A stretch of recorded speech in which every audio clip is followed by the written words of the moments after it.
This guy scammed me, so I ruined his life. Story time. So I used to be a private investigator, and about 3 years ago, I was hired to do a personal contract. The client was a super rich, sleazy snob, so we'll call him Steve. He hired my unit because he believed that his wife was cheating on him. And he was doing this so he could start the divorce process with some solid evidence. So he hired us for a 6-month contract, and he was to pay X amount at completion of the contract. So we set up surveillance all over their house and in the wife's car as well. And we had at least one member of the team watching her at all times. Day and night, we were watching their lives. So as time goes on, we're watching her, and we very quickly realised that this woman is actually such a saint. For example, she volunteered at a soup kitchen. She also did some work at a children's hospital. One night, she even went out with one of the churches and did a canned food drive. And she did so many more, they're just the ones that I can remember. She was literally the definition of what a good human should be. On the other hand, the husband was a total arsehole. In fact, he was the one we caught bringing women home. And it was bad. It was sometimes like 2 or 3 a day. And that was only the stuff we managed to get from the surveillance in the house. So we arrived at the 4-month mark of the contract. This is basically where we show the client what we found and a bit of a report. So my agency go into this meeting with like 6 hours worth of video and audio reports. We then go to debrief, and we basically say, look, we didn't find anything on her, maybe just 2 little parking tickets and then a speeding fine. But other than that, she'd done absolutely nothing wrong. And after we concluded the debrief, he looked stupefied.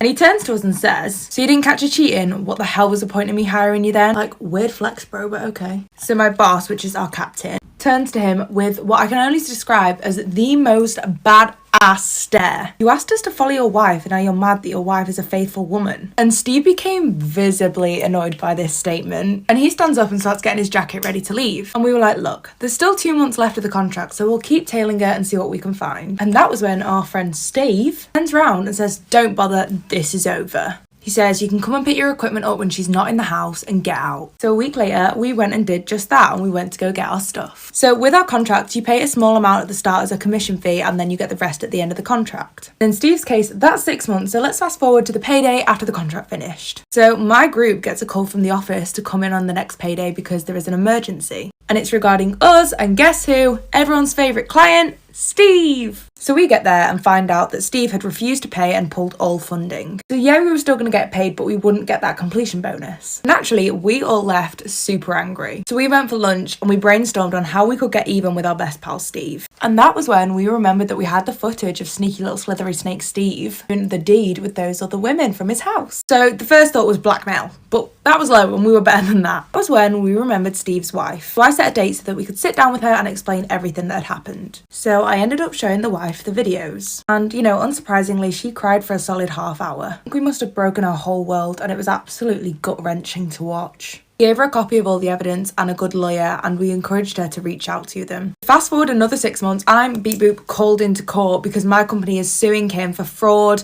breaking a contract and not paying his fees. Unsurprisingly, we won the case because his lawyer's argument was that we didn't deliver the result he was wanting. Obviously, we're not there to deliver a product, we're there to just observe and record what happens. Anyway, the wife ended up contacting me eventually. She did actually go through with the divorce, and she basically got everything because of all the evidence. She got the house, all of the cars, and a huge payout from him. We actually bumped into each other in a mall about 6 months ago, and we caught up over coffee. Anyway, the tea now is that we're now dating. It's so comforting knowing you've got someone there that you can trust.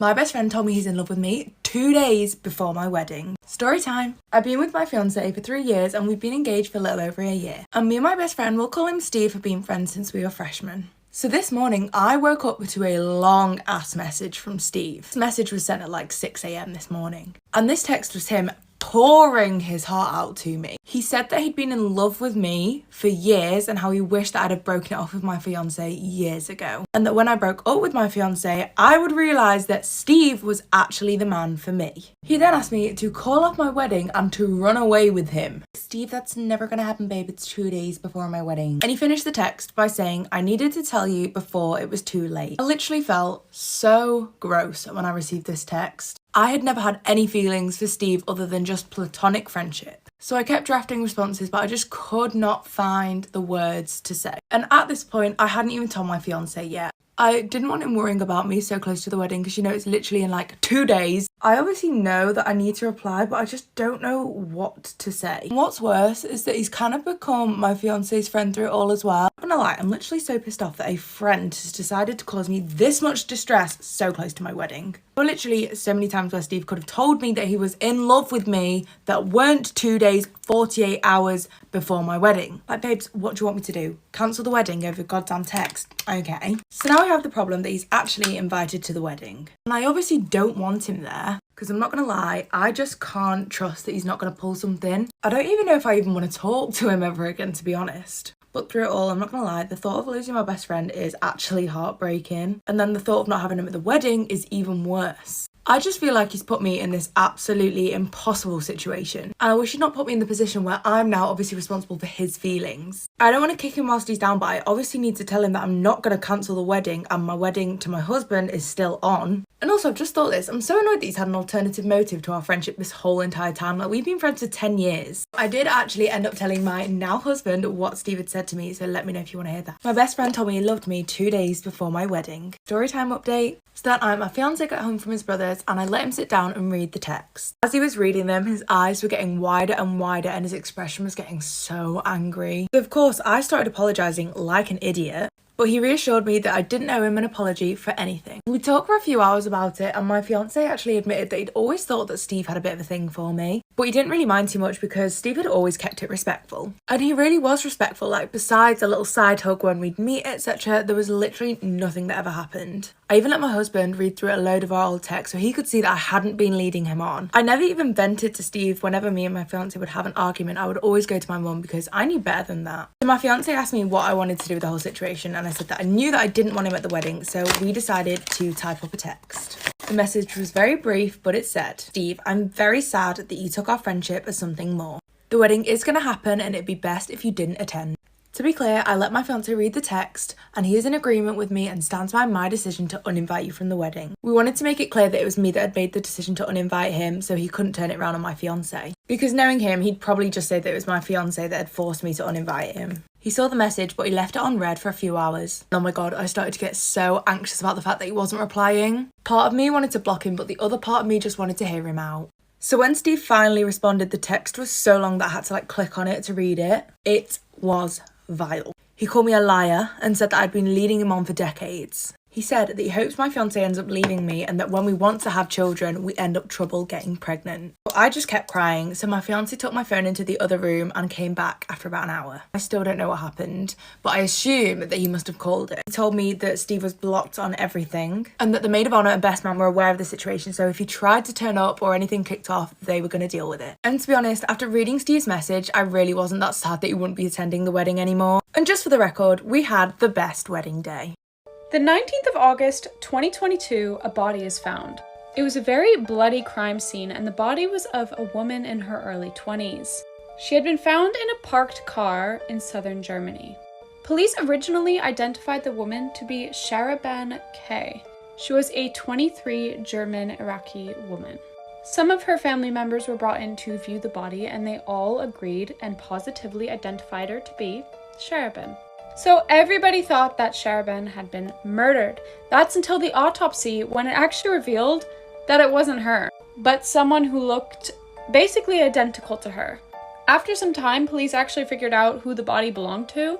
23-year-old Khadija, I'm sorry if I'm saying that wrong. She was an Algerian beauty blogger that also lived in Germany. Police kind of suspected Sharaban, but the two women just weren't connected. The only thing they had in common was that they looked alike. That's until the police found out that Sharaban had actually created fake Instagram accounts and she was looking for women who looked like her. She had contacted several women who kind of looked like her in hopes that they would meet up with her, and they all said no, except for one. Khadija agreed to meet with her because she thought she was meeting with a beauty company brand and they were going to give her products. Sharaban was not working alone in this murder. She actually got her boyfriend involved. His name was Shakir. No one knows exactly what happened when they all met up, but somehow the couple made Khadija follow them somewhere more secluded, and they proceeded to stab her over 50 times. They then took her body and drove it to a residential parking lot. This was all part of the plan because Sherman had told her parents that she was going into the city to meet with her ex-husband. She went a few days before the murder and then did not answer any phone calls or anything. She went completely MIA. Her not answering concerned her parents, so then they drove to the city in hopes to find her. That's when they found her car in this parked residential area, and they found the body, and they immediately thought it was their daughter. I don't know, did she not know that like autopsies were a thing? I don't know, but that was her whole plan, and it worked. Her parents found her, they thought she was dead, which is so mean. And because this only happened in 2022, the actual trial and stuff hasn't happened yet. She's obviously being tried for murder, and yeah, no one really knows why she did it. Can you imagine being her parents? Like, you'd be so mad. No one's really sure why she actually wanted to like fake her own death. Khadija lost her life for nothing. There's no way it would have ever worked. I would love to hear your thoughts on this case down below. I'll see you in the next video, guys. Bye!